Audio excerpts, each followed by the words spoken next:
26 જાન્યુઆરી 2025ના પ્રજાસત્તાક દિવસ નિમિત્તે દિલ્હીમાં ભવ્ય પરેડ અને ઉજવણીની તૈયારીઓ પૂરજોશમાં ચાલી. આ વર્ષે ઇન્ડોનેશિયાના રાષ્ટ્રપતિ પ્રબોવો સુબિયાન્ટો પ્રજાસત્તાક દિવસની ઉજવણીના મુખ્ય મહેમાન બન્યા. આ પરેડ ભારતીય લશ્કરી શક્તિ અને સાંસ્કૃતિક વિવિધતાનું પ્રતીક છે.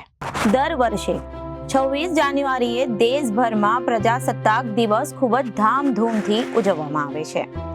આ દિવસ ભારતના બંધારણના અમલીકરણને ચિહ્નિત કરે છે, જેણે વર્ષ 1950માં દેશને પ્રજાસત્તાક બનાવ્યો હતો.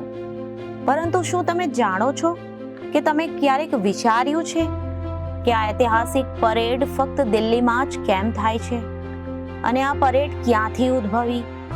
ચાલો તેના ઇતિહાસ અને મહત્વ પર એક નજર કરીએ.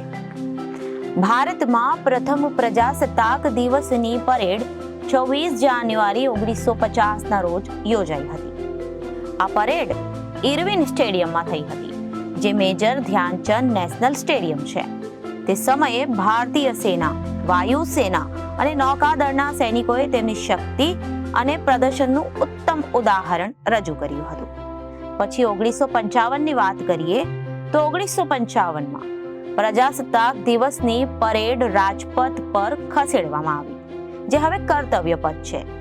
ત્યારથી દર વર્ષે ફરજના માર્ગ પર આ પરેડનું આયોજન કરવામાં આવે છે, જ્યાં સૈન્યના જવાનો એક પછી એક કૂચ કરે છે અને દેશવાસીઓને તેમની શક્તિ અને શિસ્તતાનું પ્રદર્શન કરે છે. પ્રજાસત્તાક દિવસે મુખ્ય મહેમાનોને આમંત્રણ આપવાની પરંપરા 1950માં જ શરૂ થઈ હતી, જે સમયે ઇન્ડોનેશિયાના રાષ્ટ્રપતિ સુકાર્નો ભારતના પ્રથમ પ્રજાસત્તાક દિવસની ઉજવણીમાં મુખ્ય મહેમાન હતા. આ પરંપરા હેઠળ દર વર્ષે એક અગ્રણી વિદેશી નેતાને પ્રજાસત્તાક દિવસની ઉજવણીમાં હાજરી આપવા માટે આમંત્રણ આપવામાં આવે છે. આ વખતે બી ઇન્ડોનેશિયાના રાષ્ટ્રપતિ પ્રબોવો સુબિયાન્ટોએ પ્રજાસત્તાક દિવસની પરેડમાં મુખ્ય અતિથિ તરીકે હાજરી આપી.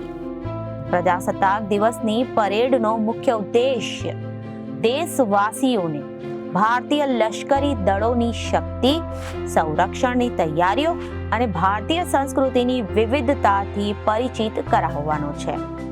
આ દિવસે પરેડમાં લશ્કરી સાધનો અને વાહનો પ્રદર્શિત કરવામાં આવે છે, જે દર્શાવે છે કે ભારતીય સેના કોઈ પણ કટોકટીનો સામનો કરવા માટે સંપૂર્ણપણે તૈયાર છે.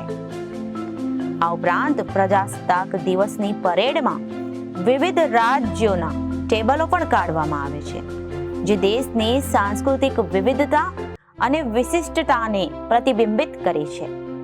પ્રજાસત્તાક દિવસની પરેડની ખાસ વાત એ છે કે ભારતીય બંધારણ અને દેશના સાંસ્કૃતિક વારસાનું સન્માન કરે છે અને તે એકતા અને અખંડિતતાનું પ્રતીક પણ બને છે.